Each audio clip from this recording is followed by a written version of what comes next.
right, we're back. Kevin, you got me? I got you. What's going on? Hey! Oh, man, I kind of enjoyed that last run. Yeah, yeah, it was fun. It was a fun race. I had to jump out and administrate, but that's okay. Yeah, I think we got to work on it a little bit, just iron it out a bit. But it was a good showing. Yeah, I think every week we learn something to make that better. So it's taken us a few weeks to learn what kind of tracks and cars we need to use. Now we need to kind of get the officiating down, and eventually we'll have a really good product on Wednesday nights. Yeah, I'm. It was tough. Like when everybody was asking for like things to get cleared and stuff. Like driving and clearing is not easy. Yeah, nah, it's So it's you know it's almost impossible to administer what we were doing tonight. It's too hard to do in the car. well, You might be able to do a typical race. If you get black flagged or you get, then you got to serve that. We're not clearing that stuff. But tonight it was more like, yeah, it was kind of messed up at the beginning. Everybody got damaged. People pitted, and everybody was 5 laps down or whatever. Um, yeah. it was still a lot of fun though. And I think the guys that stayed the whole time had fun. So Obviously, there were a few friends in there. yeah, yeah, They you were know, just wrecking each other. that's cool. That's what we want. So it's cool. Oh shit! Excuse me. So anyway, New Mission Mania. Thank you guys for those of you that came out. Thank you for coming out and enjoying it with us. We had a great time. We'll iron it out, get everything going well, and hopefully keep this thing going. Next week, Kevin gets to pick. Haha, it's on you. So Yeah, I'm trying to figure out what we're gonna do. Let's see. I'll figure something out before this podcast is over yeah. today. So what to talk about this week? NASCAR in itself had a lot of news, not just the racing. Well, between the races, did you watch any of them besides the Monster Energy? No, I did not. So, one thing that I've noticed that kind of surprises me, there was a lot of thumbs down about the Xfinity race. And then the next day in the Monster Energy, thumbs up. It was great. So, what did they do to balance that out? I mean, the packages are pretty much the Well, same. what do you think the differences were? I don't know. I mean, not knowing the technical side of it, but it's like they said that the Xfinity, and I saw a bit of it, it was all just single file, nobody really doing anything, and at least that's a general consensus that I'm seeing. Whereas the Monster Energy race, you either love it or you hate it. For myself, I loved it. I thought it was great. I feel like it's more action packed given that they're right by each other. Well, I think so. I don't know specific numbers, but I know the Cup cars had 510 horsepower and a 7-inch spoiler. Right, so they knocked them down quite a bit of horsepower. So that Yeah. created the close racing, and the slingshot was there. You could Yes. pull up behind somebody, get a draft and go by them. So I don't know if they lowered the horsepower any more than that for the Xfinity cars. Maybe the slingshot wasn't there; they didn't have enough horsepower to do it. Yeah, I'd like to see what they continue to do. I'm kind of borderline as to how much is too much. Like I appreciate what they did. I actually love the new Atlanta compared to what it used to be. The competition's a lot closer.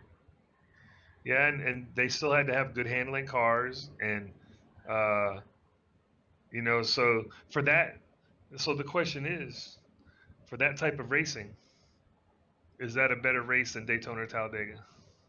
More fun to Ooh, watch. Let's not talk about what it means, because obviously Daytona 500 means more, Talladega means more. yeah. But is it funner for the fan to watch Atlanta, or is it funner to watch Daytona specifically? Their single file on the top line for a lot of the race. Um, Same style racing, smaller track, tighter radius turns. Yeah, I don't know. I mean, from my experience driving it a little bit on iRacing by yourself is pretty boring as a driver. well, that's the same on Daytona, Talladega. Yeah, I mean, there's nothing happening at Talladega if you're by yourself. But at least on Talladega and Daytona, you feel like your car is like maxed out. Where now it felt like, and I'm sure the drivers say the same thing, it honestly feels like you're hauling an elephant. Yeah. Like, I don't know. I think Atlanta actually kind of puts it up there because of how tight it is. Yeah. So So, I'm not a big Daytona and Talladega fan. Uh, I like short track racing the most. I think that's really the heart of what NASCAR is, the yeah. bumping and banging and you know, but it's exciting at the end when somebody gets a run and they're being pushed and but for the majority of the race, and a lot of NASCAR races are that way anyway. The majority of the race is kind of, not very exciting. But this one, this Atlanta race, there's they're racing the whole time. People are loose on the bottom. People are pushing on the bottom. They're losing the front end. They're driving up into Denny Hamlin, which was great. And God. but the handling is much more important. You know how they say like Daytona handling is more important than Yes. speed, and at Talladega speed's more important than handling. Yeah. Well, at Atlanta, handling's even more important than at Daytona. Now, and I think as we go forward in time, it's going to change a little bit at Atlanta because that track is going to wear and it won't stick as good, and they won't be able to race like they do right now forever on that track. Well, I know you were excited. You mentioned it, getting Denny Hamlin there. Yeah, I was heartbroken to see Yeah, him I get hit. bet. I I bet loved you it. were. Absolutely loved it. How? I wish he did it on purpose. I don't think he did, but I wish he did. Where are you on the Chastain thing? See, here's my thing. Like, I've always been a Ford guy. It's not a secret. Brad Keselowski, uh, even though that's kind of teetering on the fence right now. But I've been liking the Trackhouse Racing team. It's hard for me to move that direction because they're Chevys. Chevy. But now I'm starting to. I don't know how I feel about Ross Chastain as far as all the incidents he's having. At least he's acknowledging it. Well, But I should have done a little homework and looked at kind of what his incidents have been. oh, He made a mistake and hit Denny Hamlin, right? And at wherever it was. the Gateway. Yeah, and then Denny Hamlin blocked him for 5 laps or whatever. Just stupid. But he also took out Chase Elliott that same day. Same exact thing. Yeah. So was he just overdriving that race? He said he's overdriving it. He's making mistakes, but it's like, and then he So comes then- into this race and he dumps. Before he even got Denny, he got Truex, and it caused a huge wreck. Yeah. I mean, Austin Dillon, So as much as I don't last like, last week, Denny, where were they at? The week after Gateway, were they at Nashville? Sears Point, when Denny went into turn 11 too hard and ran into the 12 car. Yeah, I think you're right. So what's the they're racing. This stuff happens. He's a young racer. He has a fast car, and he doesn't have.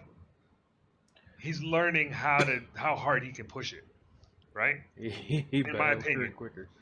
But whatever. I mean, let the racers deal with it. I mean, that's where people are jumping in, and it's like we all have our opinions, but I'm sure NASCAR will penalize them points or something.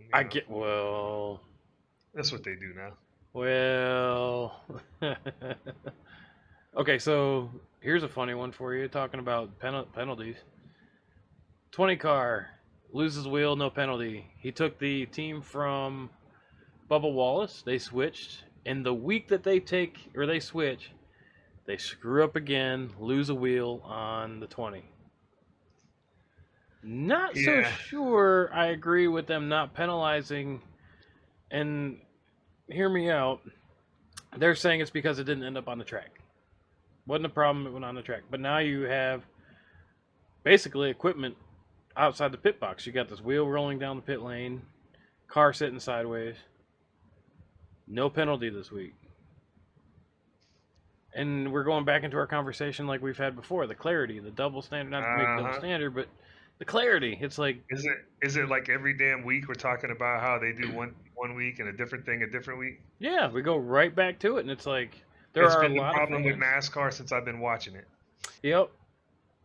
Yep. And So here, Scott Miller, NASCAR Vice President of Competition. Here's what he said. Now, this is a quote. Now, if that thing would have been going twice as fast as it was, we would have had a whole field on pit road. We may view that different than we did with hardly any cars on pit road. No speed to the tire, and it not getting very far away. So we always have a very difficult job sorting through, and then blah, blah, blah. So basically, he's saying, well, there wasn't anybody on pit road. The tire didn't go that far, so we didn't penalize him. still It outside the makes no sense box. to me. No, yeah. Like, It makes no sense to me. If the rule is the tire comes off, your crew chief is gone for 4 weeks. yep. What? Why are we saying? Oh no. Well, it depends on the circumstance. And they didn't say You know? that. I mean, Denny Hamlin's tire, when it came off at, I believe it was Dover, the tire, it came off. He was outside the pits, but the tire stayed against the wall. They didn't go on the track. So why is that now an issue? So that's what I'm saying. I mean, It's almost so frustrating. I love NASCAR. I love the racing. I hate the officiating. I don't know what they're doing. yeah, I really don't. They just make it up as they go. yeah, Should I throw a caution? Should I not throw a caution? Well, it depends what lap we're on. yeah. What? What are we talking about, man? And it fuels the conspiracy Yeah. theories about, Absolutely. well, this guy's leading. They're not going to throw a caution. Yeah, Right. Not that I think that they're doing that, but I mean, like, No, I don't think they're doing that. I just think they're so inconsistent. yeah, And I understand you can't just. I think goes back to that wreck at the road course in the Xfinity, where he purposely wrecked him and took out like half the field, and then they penalized him a whole bunch of points. And no, Gregson, yeah, I mean, if you purposely wreck someone, so what happens after the purposeful wreck determines the penalty. yeah, Well, then it's the same for the tire. yeah. And it's the same for caution, and it's the same for everything. We'll just decide. Yeah, see, a tire off is a tire off. Just leave it. Don't, because that's where you're going to start having conspiracy theories. Well, if you put the same thing on that if you intentional wreck, right? If you do it the same way, then it's up to interpretation. Yeah, they gotta button that stuff down. I mean, it sucks sometimes. People are going to be. Yeah. They're not going to. No, But I mean, yeah, we go back to that Nashville event where Brad was wrecked. There was still 2 laps to go. 30 miles an hour on the backstretch, jumping around the dirt, and they're still racing full speed around him. That's a safety issue. I mean, is it not? I agree. I mean, Brad's car was tore up. And I'm not saying that because I'm a Brad fan. I'm actually no. It's just on the good fence example. of that. But I think Brad's move and what he's doing may have hurt him quite a bit, and that's a lot on him. So we'll see what happens. Yeah, and he wasn't doing too good in that 2 car either last year, but that was kind of a lame duck year. So yeah, well, it was embarrassing for him. I'm sure he left at the end of the season, took RFK, and to see his car take the Daytona 500, I'm sure he went home and punched himself in the groin a few times. Somebody did. Shit. Probably Jack Roush. Yeah. I mean, they started the season good with what? They each took the duel, their duel. Yeah. That made me happy. I was like, hell yeah, good year. Oh, just kidding. Yeah, but Daytona, Talladega, those races are kind of outliers. They're not indicative of how good you're going to do in the season, as we've seen the 2 car not do well since then. Yeah. Yeah, I mean, you got to be more than just a super speedway racer. I mean, excuse me. I love the super speedways, but I also hate them. I mean, I'm still in iRacing looking for my first B-class win. Almost got one in Talladega last season, was coming to the checkered, and shocker. Ended up over the fence. Yeah. Man, God, did that suck. But anyway. Yeah. So we're talking about, let's talk about people moving. What do you think about Tyler Reddick moving to 2311 in 2024? Not the end of this year, The He's shocker of going the in week. 24. So that means he's got this year left in the 8 car and all of next year, and then he goes to Well, here's 2311. my thing. Correct. They have all of this year and next year to focus on a championship, and I hope he does it. But did you see how it was announced? Like on that little YouTube video or Well, they podcast. were like in a Zoom meeting, Yeah. and from what I understand, RCR did not know any of this was going on. Right. So, I mean, this happened yesterday, I think. So you imagine walking in the shop today for him? It's just like that's got to be awkward. Yeah, and they were like, well, we wish it didn't happen like that, Yeah, I mean, they said it was bad timing too. It's like this couldn't have come at a worse time, and it's like, I mean, they haven't gone into why, but Yeah. it I mean, opens up a huge question. What was so bad at RCR for me? What right, was so bad at RCR that you did this on the DL without saying anything to anybody? right, and 2 years early or a year early. Yeah, and then on top of that, a couple possibilities. Is 2311 going to run a third car, which I doubt? Well, they Or only who's have one right now, right? No, they have two. Kurt Busch and Oh, Kurt Bubba. Busch, I forgot. Yeah. But it's like, okay, so one of them's probably out the door. My money is kind of on Kurt only because he's been around for a long time. He might Yeah, be he's just looking older. to retire. Yeah. But at the same time, Yeah, that's a Bubba good hasn't point. produced. Not his, a lot of it not his fault, but Bubba hasn't produced. Yeah. I can't imagine that they haven't told those guys yet, but I don't know. Who That knows what puts a these guys are doing? lot. I mean, I still say Bubba could be the person that upsets the. I mean, it was almost Corey LaJoy, but of course I just spilled my shit. Excuse me, but Corey LaJoy almost did it this week, which I thought would have been awesome. Yeah, that would have been great. But I still think Bubba has the chance, as long as he can keep his nose clean, of upsetting the establishment. Like upsetting the championship. I don't think so. Like, what do you mean? What do you mean upsetting the championship? What does that mean? Like he's winning- not in it. He's not in like- it. So he could be one of those cars that sneaks through and gets a win. Oh yeah. He could definitely win Daytona So for sure. I mean, Yeah, I agree. I think he could win in a few other places too. He runs well. He just gets caught up in shit. Well, I don't think he runs too good. I think on the bigger tracks like the Michigans and the Californias, yeah, he does well. He does I mean, better he's- than his crew. He's 24th in points. I'm not a Bubba Wallace fan. I think he's a typical average driver, just like Austin Dillon or those guys. They're good enough to be in NASCAR. Yeah. They're just not good enough to be in those top 10 in NASCAR. I was a Bubba Wallace fan until he went political, but that's outside the point. I mean, he shouldn't have done that. I think all these people shouldn't do that. Keep your nose clean, drive your car, and shut up. I get it, Yeah, but yeah. and that's where he lost me as a fan. But I still think with his new crew, as long as they don't screw up, with as well as he drives, I think he could be the outlier that gets it.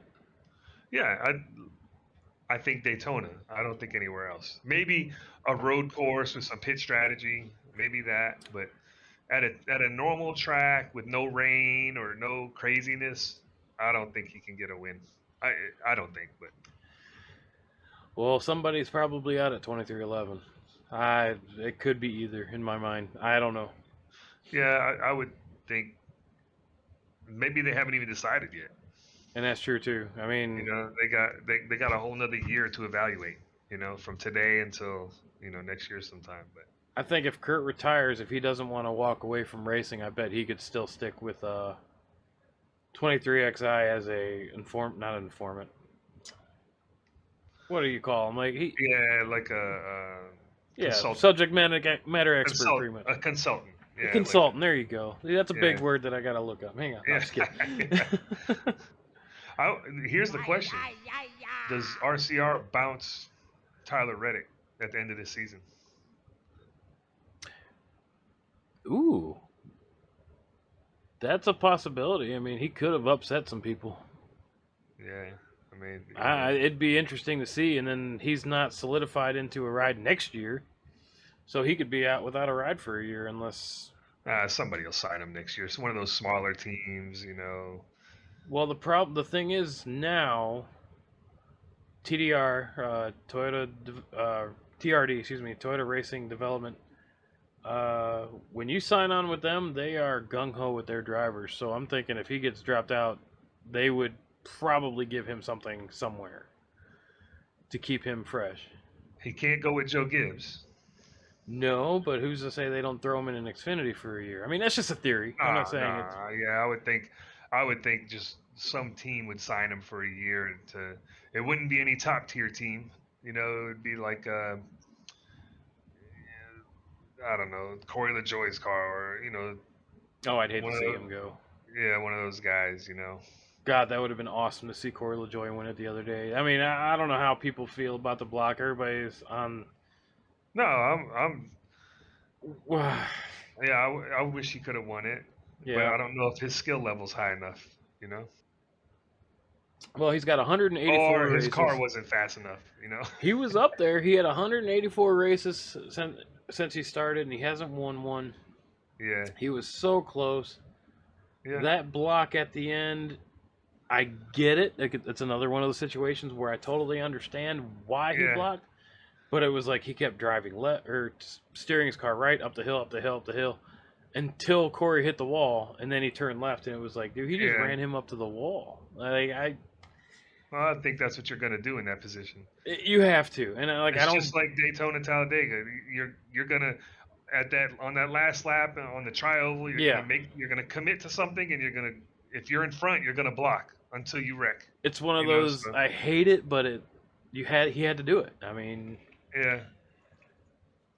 And I don't know. It seemed I'm not trying to make an excuse for anybody, but it happened to Corey LaJoie. It seemed like, but or maybe because he hit the 9 maybe a little bit, but it seemed like if they started to drive up the track, they couldn't just stop from going. You know what I mean? The car would just push, and you know the 1 did it to the 11.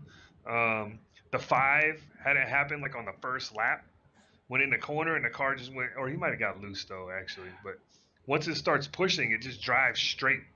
You know. well, one Um, thing I was thinking but once was, you're going around the corner in the middle of the track, and you steer right a little bit to try to do a block, and it just keeps going. Like how yeah. do I I don't know. Well, one thing that possibly could have happened was if he took the air off Corey LaJoie's nose. It's so weird saying the name Corey. I'm sorry, it throws me off. Yeah. I mean, it's like I'm talking in the third person, but I'm not that good. He, like if the air got taken off Corey's nose, that probably could have made him tighter. While he's already going to the outside, it could have pushed him. We don't know.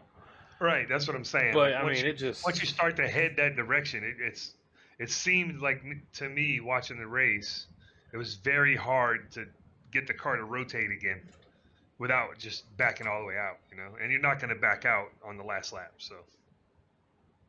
I got to keep remembering to turn this off. I sat there, I was like, I felt something, and I didn't know what it was. I forgot that my butt kickers are connected to the floor speakers, and you're talking. So, yeah, your Yeah. voice is really rumbling my ass. Oh, that's the nicest thing you ever said to me. Hey, yeah. You should take me to dinner sometime. The ass rumbler. I'm gonna have to get a shirt or something. We should get together and go out to eat. Oh, hey, Alrighty. so check this out. Yeah. This thing is getting serious now. We talked about it last week. I think we talked about it a couple weeks ago. This points battle for 16th position. Yep. So now we got Ryan Blaney, Martin Truex Jr., Christopher Bell, 14, 15, and 16. Those are the 3 that do not have a win. All right, we still got 2 road courses in Daytona left. I'm still asking that question. Can we have 17 winners this year? And somebody doesn't make the playoffs that wins a race. I know I'd love to see it. Yeah, it's crazy. I don't know if we can do it. We're right on the edge. I think if Corey LaJoie would have won this weekend at Atlanta, Yep. I That think would have upset everything. he would have moved. Well, he's 31st He's in points today. is he 31st? Okay, I was gonna say, wait a minute, he's not in the Yeah, top 30. He was 34th, I think. So 31st today. Yep, I see it. but if he won the race, he would have probably been up, about 28th or 29th or something like that. So It'd been very close. yeah, Yeah, so because he he would ended have. up like what 21st. Yeah, so today he would be in the playoffs. He'd be 14th. So and then there would be, man. I mean, Kevin Harvick's out. That's really the big name that's out. Do you The see re- him winning? hmm. I don't know if I see Kevin Harvick winning. I don't. Well, road courses in Daytona, anybody can win. I see more that he could probably win it on Daytona, not a road course. Yeah. Well, I say road courses because sometimes the strategy is very weird on a road Yeah. course, and you can strategize yourself and end up in front. Sometimes, not all the time, I but mean, you got Eric Almirola there too. It's pretty close. He's sitting. Oh wait a yeah. minute, I'm looking at the wrong thing. No, Sorry. no, you're right. He's 18th. Yep. So yeah, I mean he's. Eric Jones, Austin Dillon, and then you got your guy Brad is back up to 30th finally. Oh god, So, I feel like he's a long shot. well, he could win Daytona. We know that. Yeah, he can. That's Now, so tough for me to pick. What do I want to keep following him, or do I go with a Chevy? And then that's lying to myself, dude. stick with them, man. Don't bandwagon nothing. No. It's not a bandwagon thing. It's like I feel like I respect what Trackhouse has been doing, and it's nice to see a small team come out swinging. Yeah, I agree. And I kind of just root for all the Chevys. So, yeah, since Gordon retired, I really don't have a driver that I want this guy to win. I mean, I honestly don't. I mean, I have a favorite, obviously, but I don't hate on too many drivers. Like, Yeah, I mean, I have my issues with a few. I mean, especially pretty back much. in the day. Like, what's that? They're pretty much all in Toyotas though. Yeah. Kyle Busch, You're not wrong. the 11. Well, Kyle, I mean, I've liked how he's matured over the years. I mean, you have to, He hasn't. but he used to be. He He's has, but he still hasn't. bad. He's still a baby. I say that. I believe, just like I said last week about Denny Hamlin, Kyle is so competitive and he wears his emotions on his sleeve. So when he's happy, he looks super happy. When he's sad, he looks super sad. And when he's pissed, he looks really pissed. And he is really pissed, Yeah. So there's a little bit of that in me too. But Yeah, I mean, it's you almost got can to you be blame able him? to do it. You got to be able to do an interview after the race. Yes. You got to be able to finish a race that you crashed in and get as many points as you can. Honestly, you know what drives me nuts? One What? thing that I miss about back in the day, and I know we're not back in the day, drivers that used to not just know the car, but they used to work on the car. I know we don't do that now. Yeah, I know yeah. no technology has gone, through the roof, but you don't have that anymore. Like some of these drivers don't know shit about the cars. Right. I Well, mean, and I think times changed. They can't work on the cars because they're doing, well, yeah, sponsor stuff and they're doing visits here and visits there and, and that I totally get, but it's like, yeah, it's just different than it used to be. Yeah. yeah, like I feel like I miss the guys that were like raw in it. Like this is my car that has this, it has this, and we got to do this. Where it's like I've seen a few drivers like, I don't know what we got to do. It's up to the crew chief, and it's like, dude, you got to Yeah. know the car. Yeah. I guess I kind Well, of miss that. So if you think back, so I was a Jeff Gordon fan, Yeah, and I don't know what Jeff Gordon knows about anything, but he might have been that first kind of that type of driver. Just like a good looking kid, good with sponsors, drive his ass off in the car, and doesn't have to worry about anything else. So that he was racing with the Dale Earnhardts and Rusty Wallaces and Mark Martins and kind of yeah, that all those Hall of Famers now. After him came all of these kind of kids that grew up racing, but kind of had money behind it. You know, where like mom and dad were putting money into your racing. You didn't really have to work on the car; somebody else was doing Yeah. it. You know, so and that's what we have now. I think a lot of that, and we don't. I don't really know. There could be these guys could be mechanics, as far as I know. I don't know, but I it seems mean, I know they don't work on them because they're too busy doing other stuff.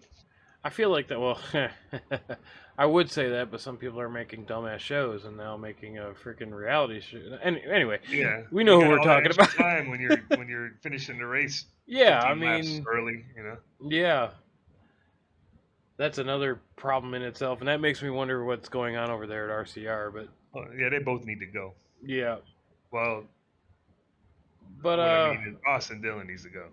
yeah, I don't. Some people might like it. I cannot get on board with that show. That's the dumbest thing. Yeah, yeah, I haven't watched it. Oh, there's no way I'm not going to. Nope. And then they're rightfully like people can. It's not. It's my opinion. But it's like again, you're a driver. Just drive.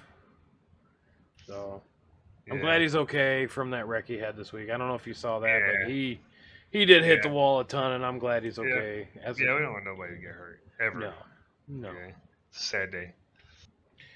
Speaking of TV, have you watched this Terminal List? What is it? It's a show called Terminal List on Amazon Prime. No. It just came out a little while ago. It's got dang it, Terminal list. it's got the guy from Guardians of the Galaxy in it. What's his name? Chris Pratt? Yeah, he plays a Navy SEAL, right? So I'll just tell you kind of the gist of the show. They go into Syria, I think. They're going to take this bad guy out.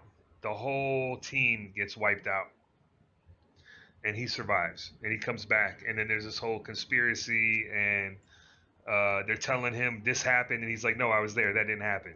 You know, and um, I can't really say more than that without giving No, away. no, no. You actually it's actually got JD Pardo in it too, and he was good in Mayans. I think he was in Yeah, it. yeah, yeah. Yeah, so this show, I'm up. There's like 8 episodes. I think I'm on episode 5 right now. It is good, man. It is good. It's right up there with the Jack Ryans and the Jack Reachers, and It it's must be really pretty really good. good. I guess it's a book.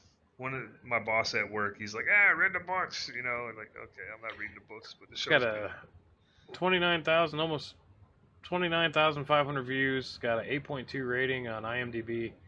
Yeah. Looks like it's a pretty good show. So the critics tore it up, Oh, they tear up everything.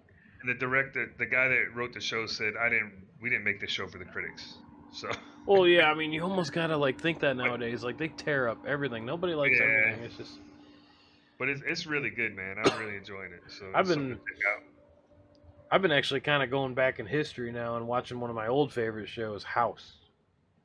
Oh yeah, we used to watch that years ago. God, I love that show. I think that's still one of the best shows ever made because Yeah, I love being that sarcastic asshole, and he is. yeah, I mean, yeah. That's a good character he played in that show. Yeah, actually, you want to watch something funny? I think it's HBO, The Righteous Gemstones. yeah. No, I haven't checked that out. Yeah, it's got damn it, what the hell is his name? He was on Roseanne. John Goodman. John Goodman. That Yeah, show is just great. Probably yeah. one of the funniest shows I've seen in a long time. Yeah, I might have to check that one out.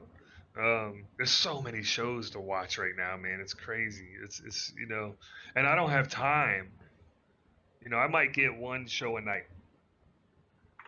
One episode of something a night. Um, so maybe. I mean, if you want to come to my house, Uh, we are always streaming like great shows like SpongeBob, yeah. Mickey Oh, Mouse. when my granddaughter's here, yeah, we Yeah. got that. We got that stuff going on. If you So, guys want to know what's going on in the world of Paw Patrol, I got you. I got you, fam. hey, just so you know, the Waze has a Paw Patrol voice you can put on there. Has a what? Waze, the app for in the car, like a map, a GPS. Oh, yeah, yeah, yeah. You I can know what you're change talking it to about. Paw Patrol voice. So when it gives you directions, it's the Paw Patrol characters. And if there's a cop somewhere, it'll say, hey, there's a cop up there. I wonder if it's whatever his name is in the show. You know? So here's a question for you with that. Yeah. Are you trying to get me to drive the car off a bridge? Run it into a tree? Nah, it's cool for the kids, man. It's Yeah, I'm sure. I will make sure I don't miss a turn because I don't want to hear anymore. Yeah, I'm that guy that's in the car. I play all the kids' songs when Lisi's in the car with me. When my granddaughter's in the car with me. I'm We've playing done it, it. Yeah, that's all the time. That's what I do. Normally we just have a DVD player and it's nice because Oh yeah, that's good. they watch it but I can picture it in my head and still drive. So Andrew lately he's been all about go see Pepe. He wants to go see Pepe up in Maine. Oh yeah. And cool. I'm like, sure, dude, you can drive. Yeah. So Yeah. Dang, that sucks. You guys FaceTime and stuff? we do. They enjoy their time FaceTiming with them, and We don't actually FaceTime. We Duo. you do what? I Duo. We don't have iPhones. The hell is Duo? It's the Android FaceTime. Oh, DUO. Yeah. Android. So if somebody has an Android that you want to quote unquote FaceTime with, you can download Duo on your iPhone. They can't download FaceTime on their Android, but you can download Duo. It works just like FaceTime. It's pretty cool. Okay, Yeah. I think I've heard of it, but what's that? Google? Yeah. Is that Google? Like I saw Google. Yeah, ad or it's something. it's Android. Yeah, Google. Oh, Android is Google. See, I don't know. Yeah, there it is. Yeah. There it is. Okay, I didn't realize that. Yeah, so it's the same thing, but just the Google version. See, I don't know that much. I hate technology, which is weird because I pretty much made my job surrounded by technology. So it's like Yeah. I hate it, but it's like, damn it. Yeah. Thank God for my wife, dude, because I tell you, trying to rebuild this computer, I just look at her and be like, so now what, babe? Yeah. I don't know Somebody's shit. got to be smarter than us. I bet yeah. Hey, you wipe my drool off the computer, Yeah, pretty much. before we Like, fix it. I go full potato, and she's like, plug this in, and I'm just like, what the? I got like a water cooler on this thing, and I'm just like, wait a minute, these things have water now? Like, oh my God. Thank God for her. Do I got to change the radiator fluid or? Right? It's like, when do I got to switch this thing out? Don't open the radiator cap when it's running. Oh God. Well, hopefully it doesn't get that hot. Yeah. Ugh, dude, I saw somebody do that well, actually, it wasn't hot. Like, so when you're testing cars and stuff with a radiator thing, you actually put pressure on it. Right. And this is when I was in college going for my automotive engineering degree. They told us, like, hey, if you're going to do that, there's two ways to turn the thing. Like, one way to slowly do it and one way to quickly do it, but don't do the quick way if it's hot or if it's under pressure. Yeah. And this girl just, like, looking at it, unscrewed it, just pow, and just it blew coolant on. Thank God it wasn't hot. Oh my gosh. But she's like choking and shit. I'm like, you dumbass. I'll tell you what, man. I worked at Burger King in high school, way back in the old days, and I remember watching a dude. He had the tongs, Yeah. and he dropped them in the fryer, and he went in after him to get them. That stuff's like, I don't know, 400 degrees or something. His hand came out and it was immediately red, and you could see the line, a perfect line where how deep his hand went into that grease. Oh my God. Yeah. Immediately red, started blistering right away. They took him to the hospital, Yeah, because I mean it's oil. I mean, it's even though you pulled your hand out, you still got oil, hot oil cooking your hand. Right. I mean, I didn't do anything that dumb. Like, I used to work at a pizzeria when I was in high school. And we had those little bags of chips, like Lay's chips or whatever. Yeah. And the guy, like, in the military, we used to make fun of privates, like, hey, man, we need an exhaust sample or something like that. Yeah. So, oh, God, I can't believe I'm telling you this. Uh-oh. This woman called in. She wanted baked Lay's chips with her sub or whatever she was getting. And we had baked Lay's, but they're like, no. She wants the original Lay's chips, but baked. So I'm like, what the fuck, man? And so you put some chips in the oven for her? Yeah, I mean, it's I'm cooking them again. 600-degree oven, and they're just like, no, seriously, you take the regular chips in the bag and you throw it in the oven and bake it. And I'm like, my dumbass did it. And of course, my boss was there, the guy that actually owned the business because it was a family business. He comes upstairs because something's burning. Yeah. And they're screaming and laughing, and I'm sitting there, we're scraping this bag out of this freaking stone burner. And they're like, oh my God, I can't believe you did that. I'm like, I'm so fired. That's good. You could have just said somebody else did it. Oh no, I was screwed. We made this guy do this. I was the newer guy. I wasn't the new guy, but these guys were, I mean, God, we're talking about 15, 16 years old. So these guys were like juniors and seniors in high school. And I'm like, man, these guys know where it's at. They know what they're doing. And they totally fucked me. I remember Franco barely spoke English. And he's like, why you do that? Like, what in your mind? I was like, they told me to. Yeah. So they got in trouble. They told you to jump off a bridge, would you? That was so stupid. Oh man, I'll tell you what, man. In the Army, we so I worked on Army watercraft, so I worked on boats. I know it's a crazy thing, but I did that.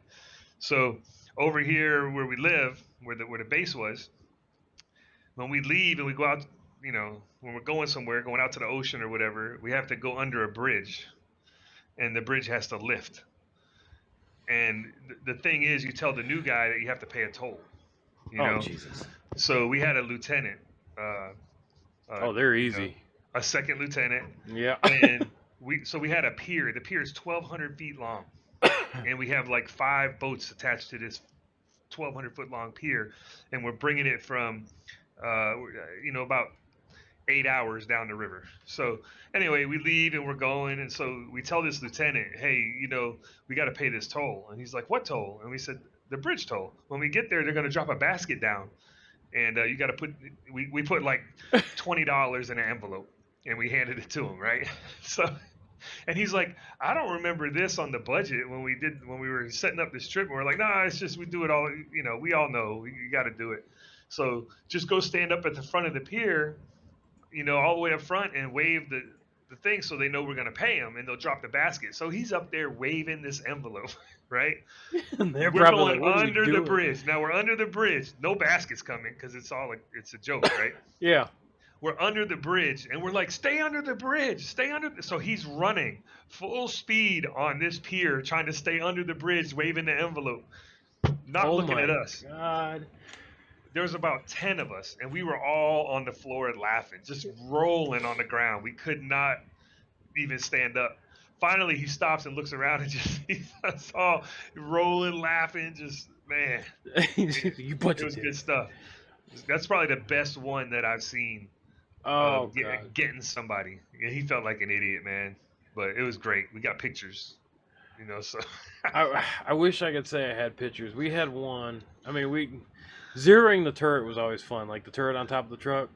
Yeah. You get a new private up there and be like, all right, you got to spin it 3 times this way and it's 3 times this way, and like back and forth. And it's like you have to hear a big click, and you did it right, and you'd see these privates sitting there just spinning. Like it's just like, God, you idiots. But we had one, and I was still a private at the time, but it didn't seem right to me. They actually got a newer guy to check the weaknesses, or check the armor for weaknesses on the Humvees. Yeah. And he couldn't figure out how to mark where it sounded different, so he took the initiative, which I applaud him for, went to supply and signed for a shit ton of Post-it notes. And he got the yellow ones for, it was good because it kind of matched the truck, and then he would get pink ones, and if it sounded bad, he would put a pink one down, and people were like, they're just watching him do it, and it's like, we're just gonna let him do it. By the time he was done, after a couple hours, he's sitting there tapping with a hammer, put a note there, or however. You had this Humvee covered in yellow and pink Post-it notes. That's hilarious. And he's like, Sergeant, I found all the spots. This part needs to be replaced. Like, and how are you gonna do that, Private? Oh my God, it was hilarious. That's funny, man. That's funny. I remember, so the one I fell for when I was a private. So once again, I worked on watercraft. So you know what a shoreline is, right? Yes. Where the water meets the shore. Okay. Of course, yeah. So, but they told us about that in training. hey, don't fall for this, you know. So I get to the boat, and I'm there like a week, and they're looking for something, and I'm like, what are y'all looking for? And they said we need some shoreline, and now they're talking about a line, like we need to tie this up. We need some shoreline, Oh my and God. you know, like rope. And so I'm like, I'm like, well, I can go. Like, where is it? And they said, oh, it's on the other boat. You got to go ask them for it. And that was the thing we would do. So we would send people go to that boat, and you would go to that boat and ask for some stupid shit, and then that boat would send you to a different boat, and you would go down the whole pier and go to like 6, 7 different boats Looking asking for for this stuff, shoreline. you know, and they're all laughing at you when you walk away. Anyway, so they're like, yeah, just go over to the other boat. I said, okay, cool, I'll go get it. And I'm walking out the door, and one of the other guys says, hey, while you're out there, get a can of AIR, right? AIR. Air, Oh you God. know. See, So that would have got me. he's like, yeah. Damn it! he's No. he's like, get a can of AIR, and I'm like, that's air. How stupid do you think I am? And I turned around and walked out to go get the shoreline. So they did get me with one. Allison made sure I told you about this, but Uh-oh. yeah, no, they got me with one, but I knew better at the same time.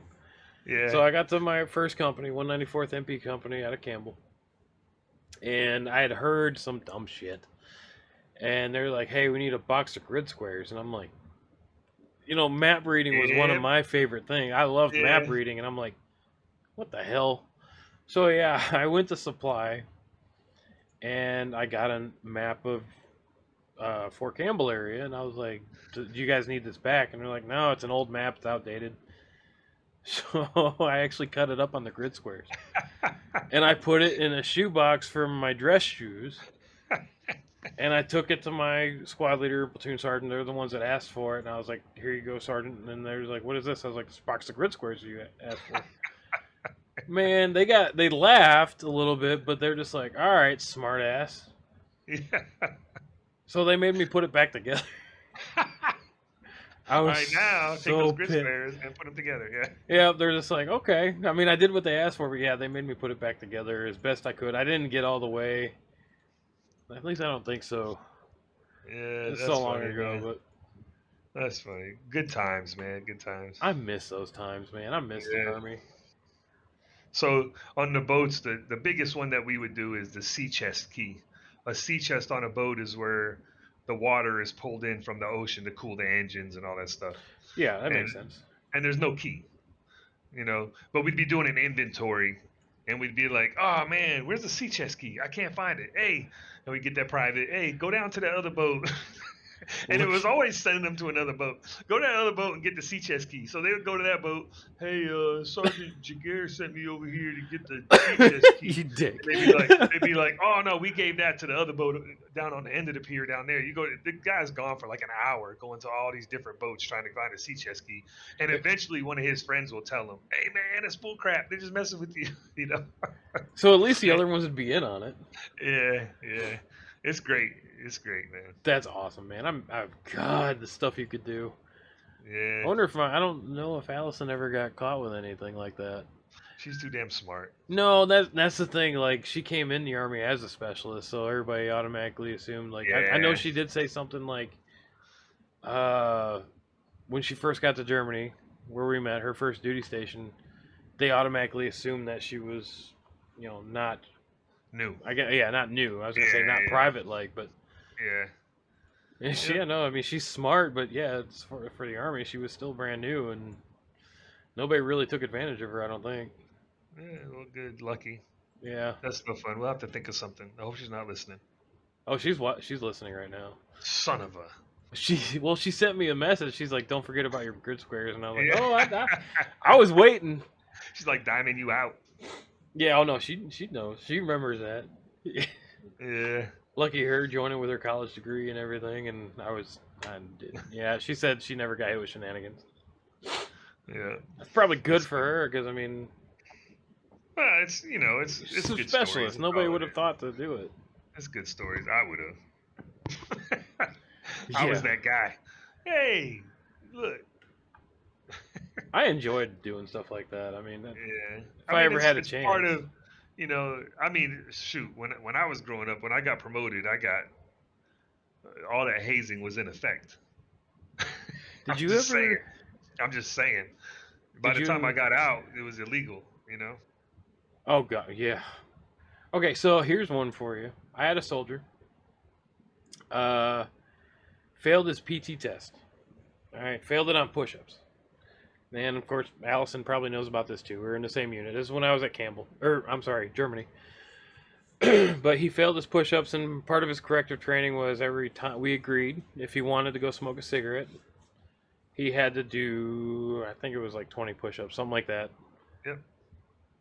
So we were at the motor pool, not doing much of anything, and he's like, "Sergeant, can I go smoke?"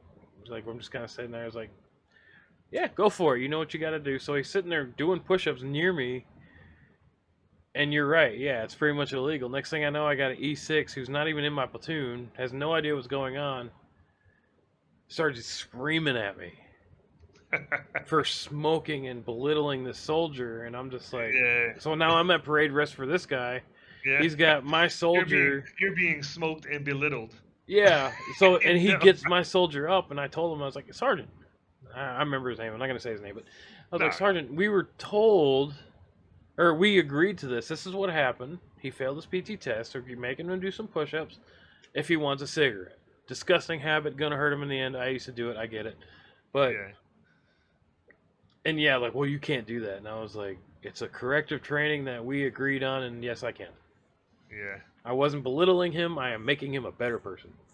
Right. Yeah. So, but Yeah. yeah, It's not like I didn't drop him. yeah. He agreed to do 20 push-ups so he could go smoke a cigarette. You know. Oh Like my god. different situation. But yeah, I mean, perception. I mean, you know what it is. Perception's a bitch. Yeah. I I mean, mean, the army for me, I was not in combat arms. All right.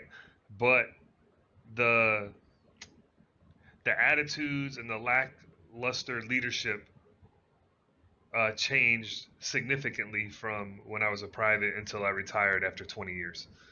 The way that we could punish soldiers changed over the 20 years.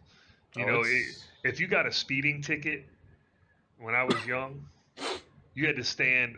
There's a traffic circle on the base that I was on. You had to yep, stand in the traffic circle in full battle rattle with a sign that says "Do not speed." You yep, can't do that anymore. That's belittling. yep. No, I Um, remember soldiers doing that. yeah, I parked in the grass one time. We had a Ooh, we had a brigade formation, so there was like and I pulled up a little late, and I was like, well, everybody was parked in the grass on this row, so I was like, well, I'll park in that row. Went to formation. When it was done, I'm walking back. The brigade sergeant major is standing out there with like a specialist taking notes. you're taking license plates. Are you parked over here? Roger, I was an E4. I was like, Roger, Sergeant Major. He said, put his name on there. You work for me today. You don't work for Oh your unit my anymore. god. So I came back an hour later, and I had to stand with a rake. There was like 25 of us that covered about 2.5 miles of this road. We all stood on the side of the road with a rake to make sure nobody parked in the grass. All day. Are you serious? All day. Yeah. Oh my Yeah. god. All my boys driving by, beeping at me, waving and stuff. Oh, I'd have been laughing my ass off at you. Yeah, but you can't do that no more. But you know what I learned? Not to park on that grass. Yeah. Well, You know? DUIs were the same way. They used to, at Campbell, I remember if you got a DUI, the main gate there, I don't know if you've ever been to Fort Campbell, but the main No. gate, gate 4, they would actually have people dressed in their Class A's holding a sign, please don't drink Yeah. and drive, yada, yada, Right. yada, which is Right. great. Right. But yeah, they can't do Nothing that. works better than embarrassment. Oh, absolutely. If you're embarrassed, you ain't gonna do it again. Absolutely. Yeah, it's Anything it's a, demeaning it's a like that, though, kinder, no. it's a kinder, gentler. Uh, I don't know, but Well, I remember, I it mean, was belittling. But who cares? You're yeah, teaching somebody a lesson. they won't do it again, We especially all something went. as We serious as all DUI. went through it. We all went through it. Yeah, especially as something as serious as DUI. Come on, I mean, Yeah. We had a I restricted a kid. I didn't restrict him to the barracks because I can't do that. I was an NCO. I counseled the kid that was late all the time, right? I'm a platoon sergeant. When it got to me, I counseled him and I said, you will sign in at the CQ desk at the barracks every hour on the hour from 06 until 2300. Every hour.